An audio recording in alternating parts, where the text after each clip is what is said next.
नमस्कार साथियों, मैं प्रियंका गुप्ता लर्निंग टुगेदर पे आप सबका स्वागत करती हूँ। कैसे हैं आप सब लोग। तो हम लोग जो target Eklavya model residential school के लिए टॉप 30 के क्वेश्चन कर रहे हैं, वही मैं आज आपके लिए लेके आई हूँ। ठीक है, तो आज जो आपके पेपर है केंद्रीय विद्यालय में पीजीटी का कंप्यूटर साइंस का पेपर हुआ था। तो उसका कॉमन पेपर है, ये आपका 11 दिसंबर 2017 को हुआ था। ठीक है, तो सबसे पहले यहाँ पे इंग्लिश का क्वेश्चन है। यहाँ पे पूछा गया choose the word from the given options which best expresses the meaning of the underline word. यहाँ पे अंडरलाइन वर्ड दिया गया है, उसका आपको मीनिंग बताना है, मतलब सिनोनिम्स आपको बताना है। ठीक है, तो forgetting their old enmity they joined hands with the spirit of camaraderie. ठीक है, तो कैमरेड्री का मतलब होता है फ्रेंडशिप, दोस्ती।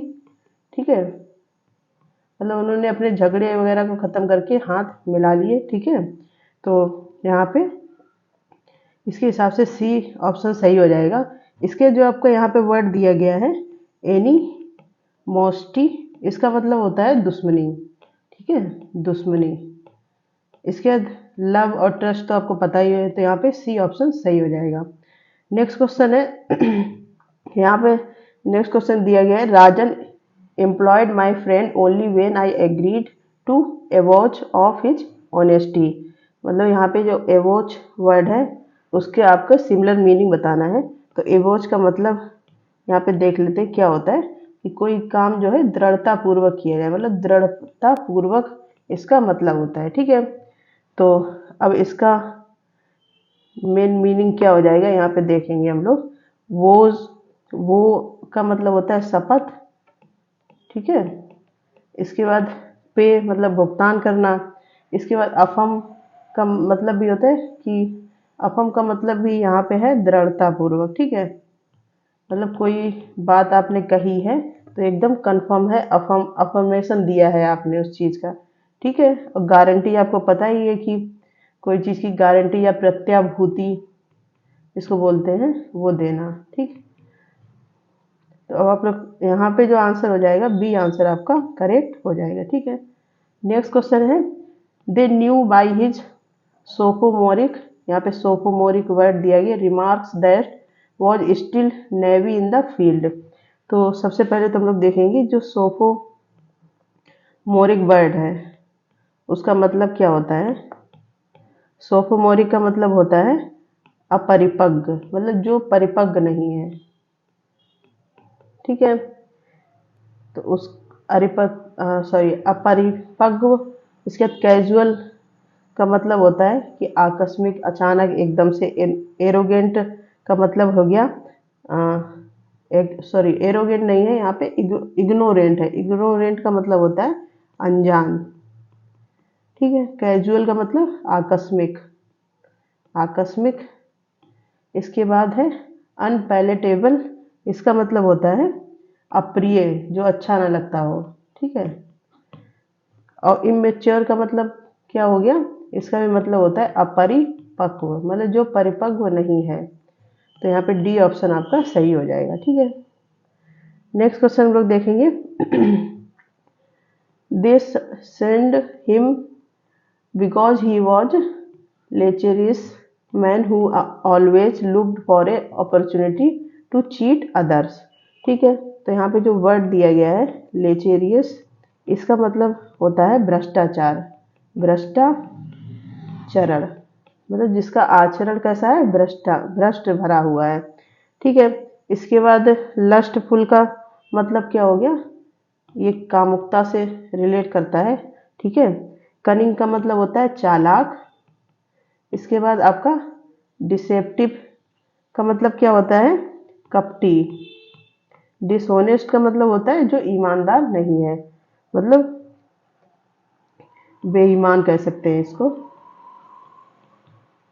ठीक, अब भ्रष्टाचरण किससे रिलेट करता है, कपटी, कामुक, चालाक। तो यहाँ पे बेईमानी से रिलेट करता है, जो बेईमानी करता है उसको वो किस में आता है, मतलब वो भ्रष्टाचार कर रहा है। ठीक है, तो ये आप क्वेश्चन थे। इसके बाद हम लोग नेक्स्ट क्वेश्चन देखेंगे, और यहाँ पे भी अलग टाइप के क्वेश्चन दिए गए हैं, जैसे choose the word from the given option which opposite meaning of the underline word. अब आपको अपोजिट वर्ड बताने हैं, तो यहाँ पे जो वर्ड दिया गया उसका अपोजिट वर्ड बताना है। The attack on the freedom of the press is a retrograde step. ठीक है, तो रेट्रोग्रेड का मतलब होता है पतित, पतित होना।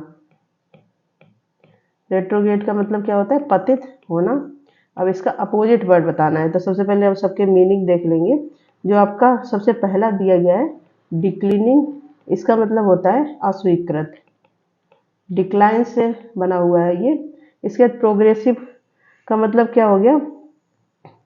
प्रगतिशील, प्रगतिशील। ठीक है, इसके बाद स्टर्बन मतलब जिद्दी होता है, हठी या जिद्दी, तो ये जिद्दी है।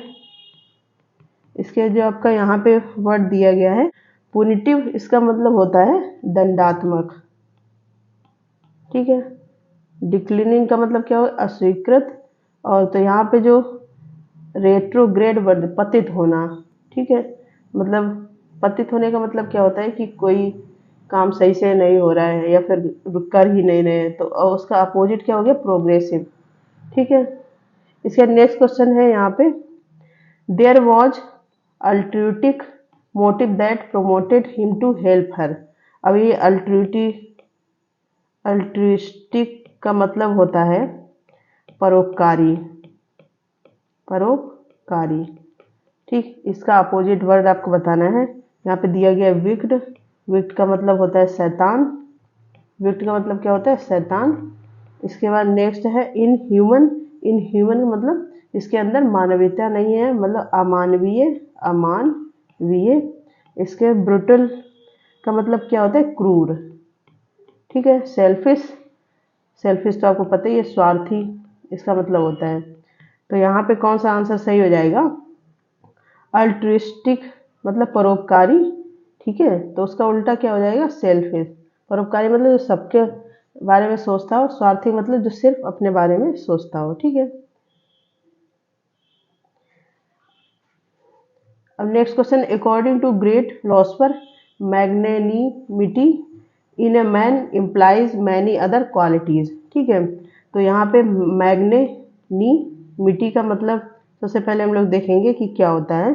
उसका मतलब है उदारता, जो व्यक्ति उदार है उसको क्या बोलते हैं? मैग्नानिमिटी। ठीक है, अब पॉवर्टी का मतलब क्या होता है? गरीबी होता है। इसके बाद मीननेस का मतलब होता है दरिद्रता, दरिद्रता। जेलसी जो मतलब घृणा करता हो, ईर्ष्या कह सकते हैं। ठीक है, एनिमिटी का मतलब है शत्रुता।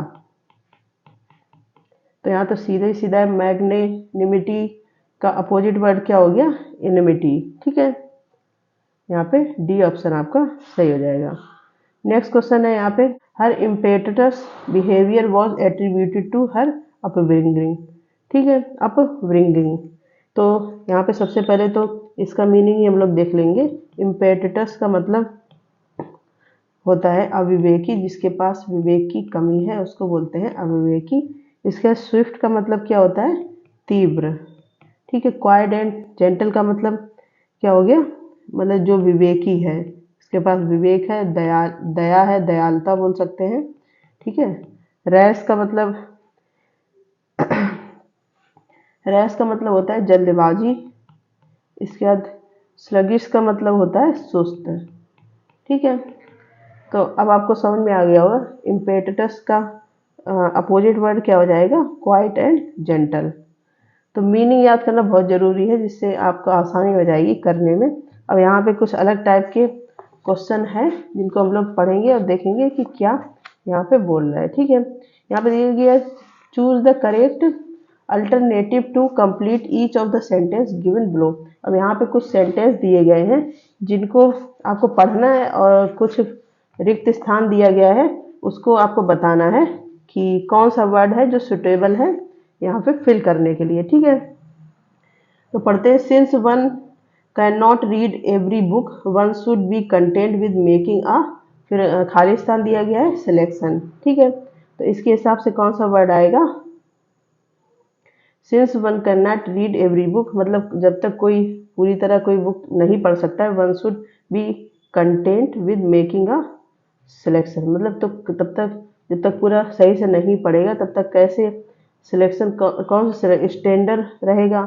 स्टैंडर्ड कब रहेगा? जब सारी बुक पढ़ चुका है, सैंपल, जुडिशियस या फिर मॉडरेट। तो यहाँ पे सी ऑप्शन आपका सही हो जाएगा। ठीक है, क्योंकि जुडिशियस का मतलब क्या होता है? न्याय संगत, तो यहाँ इसका कोई मतलब नहीं है। ठीक है, सैंपल का मतलब तो नमूना है, ये भी नहीं आएगा। स्टैंडर्ड या मॉडरेट में से आएगा, तो स्टैंडर्ड है कि आपने सारी बुक्स अच्छे से पढ़ ली है, तो यहाँ पे लिखा है can not read every book. ठीक है, तो इसके हिसाब से मॉडरेट आंसर हो जाएगा यहाँ पे। नेक्स्ट क्वेश्चन हम लोग देखेंगे।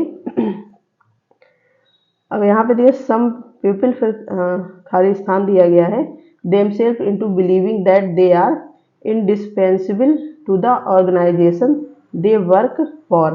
ठीक, अब यहाँ पे कुछ लोग सोचते हैं कि ऑर्गेनाइजेशन जहाँ वो काम करते हैं उनको क्या फूल बना सकते हैं, फोर्स कर सकते हैं, डिल्यूड, डेनिग्रेट। तो सबसे पहले फूल का तो मतलब पता है, मूर्ख होता है।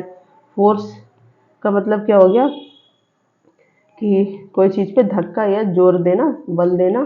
ठीक है, डिल्यूट का मतलब होता है धोखा देना या फिर भुलाना। ठीक है, इसके बाद है डेनिग्रेट का मतलब होता है बदनाम करना। तो इसके हिसाब से जो सेंटेंस आपका दिया गया है उसके हिसाब से कौन सा सही हो जाएगा यहाँ पे। ठीक है, some people themselves into believing that they are indispensable to the organization they work for। तो उसके हिसाब से कौन सा आ जाएगा? अब यहाँ पे फोर्स आपका सही ऑप्शन आ जाएगा। नेक्स्ट क्वेश्चन हम लोग देखेंगे। अब यहाँ पे each of the following underline idioms is followed by 4 meaning of which only one is correct, choose the correct one. यहाँ पे इडियम्स एंड फ्रेज आपके दिए गए हैं, जिसमें से 4 ऑप्शन में से आपको बताना है कौन सा उसका करेक्ट होगा। ठीक है, तो इडियम्स एंड फ्रेज यहाँ से, जैसे मैं आपको जब ये वाले क्वेश्चन करवाती हूँ तो आप क्या किया करें, जितनी भी मीनिंग है, जैसे एक आपके क्वेश्चन में कम से कम 4 मीनिंग होती है, उनको लिख लें। ठीक है, उसके मीनिंग लिख लें, उनके सिनोनिम्स भी देख लें। ऐसे आप अच्छे से तैयारी कर सकते हैं। और ये जो प्रीवियस ईयर है, यहाँ से आपके ज़्यादा से ज़्यादा क्वेश्चन भी बन सकते हैं। ठीक है, तो इसको देखते हैं। Lord Clive won his laurels in battle of the Plassey. ठीक है, तो इसके हिसाब से कौन सा आएगा? तो जो अंडरलाइन वर्ड है वॉन हिज लॉरेल्स, ठीक है, ये आपका एडियम्स है, इसका मतलब होता है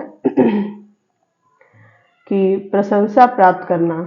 ठीक है, प्रशंसा प्राप्त करना। तो इसके हिसाब से कौन सा सही हो जाएगा यहाँ पे? तो fought bravely, defeated his enemy, acquired distinction और ओवर पावर्ड हिज एनेमी। तो इसके हिसाब से यहाँ पे सी ऑप्शन जो है वो करेक्ट हो जाएगा। नेक्स्ट क्वेश्चन यहाँ पे देखेंगे। The best policy is to let sleeping dogs lie. तो to let sleeping dogs lie का मतलब होता है मुसीबत, जो मुसीबत का मोल ना दे पाना, मुसीबत का मोल ना दे ना लेना, मुसीबत का मोल ना लेना। ठीक है, तो ये आपका इडियम्स है, जिसका मतलब क्या होता है? मुसीबत का मोल ना लेना। टू लेट स्लीपिंग डॉग्स लाई, इसके हिसाब से क्या आपका आंसर यहाँ पे सही हो जाएगा? To be liberal, to be tolerant, to be neutral, to avoid discussing troublesome matter. ठीक है, तो यहाँ पे डी ऑप्शन आपका करेक्ट हो जाएगा। नेक्स्ट क्वेश्चन हम लोग देखेंगे यहाँ पे। He was in a brown study and did not seem to catch my point। ठीक है, तो ये जो वर्ड दिया गया है अब ब्राउन स्टडी, इसका सबसे पहले तो हमें मीनिंग पता होना चाहिए। तो इसका मतलब होता है कि विचार मग्न होना। मतलब he was in a brown study and did not seem catch my point, मतलब वो पढ़ने में बहुत ज़्यादा एकदम फोर्स, पूरे कह सकते हैं कि फुल इंटेंशन के साथ पढ़ रहा है, विचार मग्न है उसमें, इसलिए उसने मेरा पॉइंट नहीं समझा। अब विचार मग्न का आपको यहाँ पे मीनिंग बताना है कि 4 ऑप्शन दिए गए, उसमें किस में कौन सा हो जाएगा? In study room, absorb in reading, absent minded, in a state of shock. तो बी ऑप्शन सही हो जाएगा। एब्जॉर्ब इन रीडिंग मतलब पढ़ने में बिल्कुल पूरी तरह तल्लीन है, इसलिए उसने मेरा पॉइंट नहीं समझ पाया। तो बी ऑप्शन सही हो जाएगा। ठीक है, इसके नेक्स्ट क्वेश्चन हम लोग देखेंगे यहाँ पे, a teacher should have the gift of गैब। तो जो यहाँ पे गिफ्ट ऑफ गैब दिया गया है, इसका मतलब होता है बोलने में कुशल। ठीक है, बोलने में कुशल। अब इसके हिसाब से आप 4 ऑप्शन दिए हैं, उसमें से बता सकते हैं कौन सा सही होगा। A good personality, a talent for acting, a talent for speaking, and interest in discipline. तो इसके हिसाब से कौन सा सही हो जाएगा, a talent for speaking. Speaking मतलब जो अ गुड टीचर है वो उसको बोलने की अच्छी कला आती है। ठीक है, तो सी ऑप्शन यहाँ पे सही हो जाएगा। इसके बाद हम लोग देखेंगे नेक्स्ट क्वेश्चन। अब यहाँ पे क्या बोल रहे हैं कि वन वर्ड आपको बताना है, मतलब वर्ड कौन सा वर्ड करेक्ट है वो चीज़ बतानी है। तो ये बहुत सिंपल से होते हैं। तो in each group of word given below one word is spelled correctly, choose the one. ठीक है, 4 ऑप्शन दिए, उसमें से आप करेक्ट कौन सा है वो बताना है। एडिक्विट, एडिक्विट, एडिक्विट, एडिक्विट। तो यहाँ पे बी ऑप्शन सही हो जाएगा, ये सही होता है। इसका नेक्स्ट क्वेश्चन है, इसमें भी आपको करेक्ट बताना है कि कैसे मिलेनियर, मिलेनियर, मिलेनियर, मिलेनियर। तो यहाँ पे जो बी वाला है ऐसे मिलेनियर लिखा जाता है। ठीक है, नेक्स्ट क्वेश्चन है। अब यहाँ पे क्या करना है, given below 4 jumped sentence, select the option that give their correct order. अब यहाँ पे आपको 4 ऑप्शन दिए गए हैं, उनको एक सीक्वेंस लगाना है, कौन सा सीक्वेंस सही होगा। ठीक है, तो यहाँ पे ऐसे क्वेश्चन भी पूछे जाते हैं, आपने ऐसे किए भी होंगे अगर आप एग्जाम देते रहते हैं। ठीक है, तो यहाँ पे देखते हैं, the knowledge so far available about the endocrine glands in very limited. Nature has provided the body with proper regulator and protectors.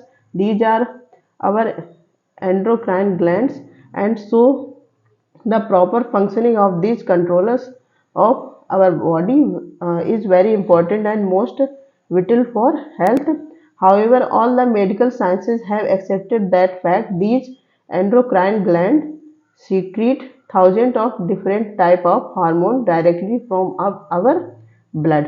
ठीक है, तो जब इसको पूरा सीक्वेंस लगाएंगे तो सबसे पहले तो the knowledge so far available about the endocrine gland is very limited. तो नंबर 1 पे तो यही आएगा। ठीक है, nature has provided the body with proper regulators and protectors, 2 number पे ये आ जाएगा आपका। ठीक है, these are our endocrine glands 3, और इसके बाद है आपका एंड सो, मतलब ये पूरा शायद सीक्वेंस में खुद ही लगा हुआ है पहले से ही 4 5। तो ए ऑप्शन यहाँ पे सही हो जाएगा। आप लोग इसको एक बार लिख के भी देख सकते हैं अपनी कॉपी में, यहाँ पे इतनी जगह नहीं है पूरा लिखा जाए। ठीक है, इसी प्रकार से इसको करना है 18वें को। ठीक है, तो यहाँ भी पूरा दिया गया है, तो ये पूरा बताना है कैसे सही होगा। तो ये आपका होमवर्क है, इसको करके लेके आना। सिंपल है, इसमें से ही आपको बस सीक्वेंस में लगाना है कौन सा ऑप्शन सही होगा। ठीक है, ये भी इसी प्रकार से ये दोनों क्वेश्चन आपको करके लेके आने हैं। नेक्स्ट क्वेश्चन हम लोग देखेंगे। ठीक है, तो ये सीक्वेंस वाले सब आप करके लाना, सिंपल ही है, क्योंकि इसमें से आपको कोई मीनिंग नहीं पता या कुछ भी, केवल सीक्वेंस में लगाना है, तो इतना तो आपको आना ही चाहिए। ठीक है, अब नेक्स्ट क्वेश्चन हम लोग देखेंगे यहाँ पे। अब हमारे हिंदी के क्वेश्चन स्टार्ट हो रहे हैं यहाँ से। ठीक है, तो निम्नलिखित शब्दों के लिए इनका उपयुक्त विलोम से छांटना है। तो गणतंत्र का विलोम शब्द बताना है, प्रजातंत्र, हृदय तंत्र, यंत्र तंत्र, राजतंत्र। तो गणतंत्र का मतलब होता है जो जनता से रिलेट करता है, राष्ट्र मतलब राजा पूरा शासन करता हो। ठीक है, तो डी ऑप्शन यहाँ पे सही हो जाएगा। गुड़ का विलोम शब्द क्या हो जाएगा, गुणातीत, अवगुण या फिर गान। तो ये हो जाएगा अवगुण। नेक्स्ट क्वेश्चन है, निम्नलिखित वाक्यांशों के लिए विकल्पों में से उपयुक्त शब्द चुनिए। अब यहाँ पे पूरा दिया गया है, उसका उपयुक्त शब्द बताना है कि क्या होगा। तो जिसके समान दूसरा ना हो उसको क्या बोलते हैं, अद्वितीय, अकेला, अनोखा, असमान। तो उसको बोलते हैं अद्वितीय। ठीक है, नेक्स्ट क्वेश्चन है यहाँ पे, जो परीक्षा में उत्तीर्ण ना हो, असफल, अयोग्य, अनुत्तीर्ण या फिर अवनति। ठीक है, तो जो परीक्षा में उत्तीर्ण नहीं होता है उसको क्या बोलते हैं, अनुत्तीर्ण। ठीक है, नेक्स्ट क्वेश्चन है यहाँ पे, जो उपकार को न मानता हो, कृतज्ञ, कृतज्ञ, उपकारी, अनुपकारी। तो जो उपकार को नहीं मानता है उसको क्या बोलते हैं, उसके लिए वर्ड यूज करते हैं कृतज्ञ। ठीक है, नेक्स्ट क्वेश्चन है यहाँ पे, उसको देख लेते हैं हम लोग।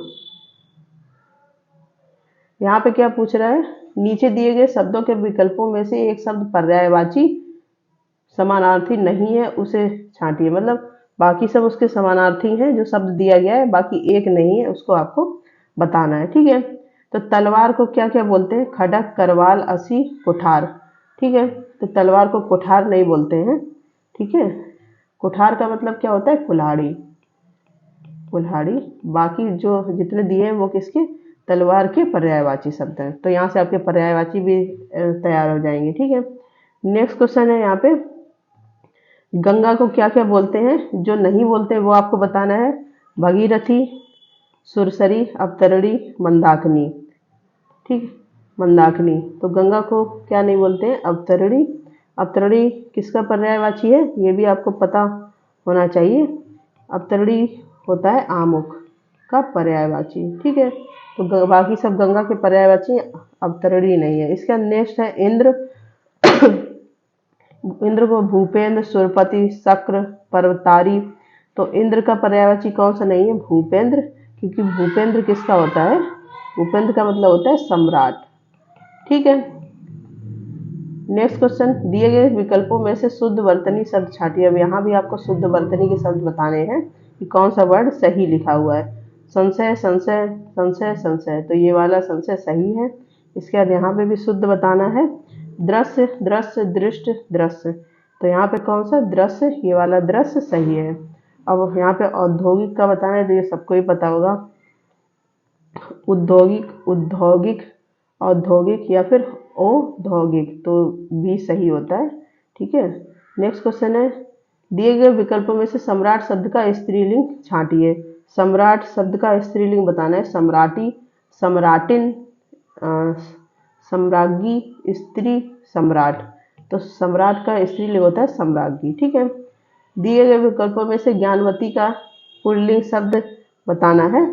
तो ज्ञानवती का पुल्लिंग शब्द क्या हो जाएगा, ज्ञानवत, ज्ञानयुक्त या फिर ज्ञानवान, या फिर चौथा आपका दिया गया है ज्ञाने। ठीक है, तो ज्ञानवती का पुल्लिंग क्या हो जाएगा, ज्ञानवान। ठीक है, हिंदी के तो सिंपल ही आते हैं। इसका नेक्स्ट क्वेश्चन है यहाँ पे, युवा शब्द का लिंग परिवर्तन करने के लिए निम्नलिखित विकल्पों में से सही छांटिए। ठीक है, करने के लिए निम्नलिखित में से सही शब्द छांटना है। युवा शब्द का लिंग, युवा क्या है, पुल्लिंग होता है, तो इसका लिंग परिवर्तन जब करेंगे तो क्या हो जाएगा, युवी, युवरागी, युवती या फिर युवराज। तो ये हो जाएगा युवती। ठीक है, सी ऑप्शन सही हो जाएगा। इसका नेक्स्ट यहाँ पे क्या बोल रहा है, निम्नलिखित शब्दों में संधि विच्छेद करते समय दिए गए विकल्पों में से सही छांटिए। अब यहाँ पे संधि एक वर्ड दिया गया, उसका संधि विच्छेद बताना है, सही है या नहीं है। ठीक है, तो निष्काम दिया गया, इसका जब संधि विच्छेद करेंगे तो कैसे लिखेंगे, नी और फिर ये विसर्ग लगता है, फिर काम। ठीक है, तो ये क्या हो जाएगा, निष्काम। तो इसके हिसाब से बी ऑप्शन आपका सही हो जाएगा। नेक्स्ट क्वेश्चन है, अब विरोचित का संधि विच्छेद करना है, विरोचित। ठीक है, तो ये कैसे, वीर और प्लस उचित, ये दो वर्ड मिलके क्या बनते हैं, विरोचित। तो ए ऑप्शन सही हो जाएगा। ठीक है, इसका तीसरा है मद्दोमंत। तो मद्दोमंत का संधि विच्छेद कैसे होगा, मद्दोमंत। तो यहाँ पे जब हम लोग देखेंगे इसका संधि विच्छेद करेंगे तो मद्दों में क्या, मद निकलेगा। ठीक है, और प्लस उन्मत्त। ठीक, तो ये वर्ड आपका सही हो जाएगा, मतलब सी ऑप्शन सही हो जाएगा। नेक्स्ट क्वेश्चन है यहाँ पे दिए गए मुहावरे लोकोक्तियों का सही अर्थ छांटिए। यहाँ पे मुहावरे दिए गए हैं, उसका सही अर्थ बताना है कि क्या होगा, रंग उड़ना, घबरा जाना, रंग फीका होना, गुलाल बिखेरना या फिर रंग में डूबना। तो रंग उड़ना का मतलब होता है घबरा जाना, विपत्ति मोल लेना, विपत्ति मोल लेना। ठीक है, तो इसका क्या है, बिना पत्ते की सब्जी लेना, ये तो बड़ा अजीब सही है। ठीक है, जानबूझकर संकट में पड़ना, एक दवाई खरीदना या फिर मुसीबत खरीदना। तो यहाँ पे अभी आपको अच्छे समझ में ही आ रहा होगा, जानबूझकर संकट में पड़ना, विपत्ति मोल लेना। ये वाला बड़ा इंटरेस्टिंग था, बिना पत्ते की सब्जी लेना, तो ये आपका यहाँ पे नहीं होगा। ठीक है, इसके नेक्स्ट क्वेश्चन देखते हैं हिंदी का क्या दिया गया है। यहाँ पे अब 40 क्वेश्चन है। आज 40 क्वेश्चन है आपके टॉप 30 में। ठीक है, आगे कुआं पीछे खाई, तो इसका क्या हो गया, दोनों ओर विपत्ति होना, दोनों ओर गहरे गड्ढे होना, या फिर पहले कुआं खोदना फिर खाई, सामने कुआं पीठ पीछे खाई। ठीक है, तो इसका सही क्या हो जाएगा, दोनों ओर विपत्ति होना, उसको बोलते हैं आगे कुआं पीछे खाई। ठीक है, तो आज आपके 40 क्वेश्चन थे। ठीक है, आशा करती हूँ आपको अच्छे लगे होंगे। और जो हिंदी वाले बच्चे हैं उनको जाहिर सी बात है इंग्लिश थोड़ी टफ लगती है, और जो इंग्लिश वाले बच्चे हैं उन्हें हिंदी टफ लगती है। तो आप ये ना सोचें कि हिंदी वाले फ़ायदे में इंग्लिश वाले, मेहनत दोनों को ही करनी है। आप लोग दोनों ही पोर्शन पे मेहनत करें, क्योंकि कभी कभी क्या होता है, जैसे हिंदी वाले बच्चे हैं तो ओवर कॉन्फिडेंट में क्या होता है कि अरे हिंदी के तो हो ही जाएंगे, लेकिन ऐसा नहीं है। आप दोनों को इक्वल ही बराबर टाइम दें, क्योंकि दोनों ही मतलब अच्छे से करेंगे तो पेपर में आराम से हो जाएगा। ठीक है, और जैसे मैंने बताया वैसे आप करते चले तो हो जाएगा। फिर से एक बार बता देती हूँ, जितने भी वर्ड यहाँ पे यूज हो रहे हैं उनको एक कॉपी में लिखो, उनको डेली रिवाइज करो। ठीक है, या फिर चार्ट बना लो अपने कमरे में, ऐसे भी कर सकते हो। ठीक, तो आशा करती हूँ आपको ये क्लास अच्छी लगी होगी। इसी प्रकार क्लासेस के लिए बने रहिए लर्निंग टुगेदर से। धन्यवाद।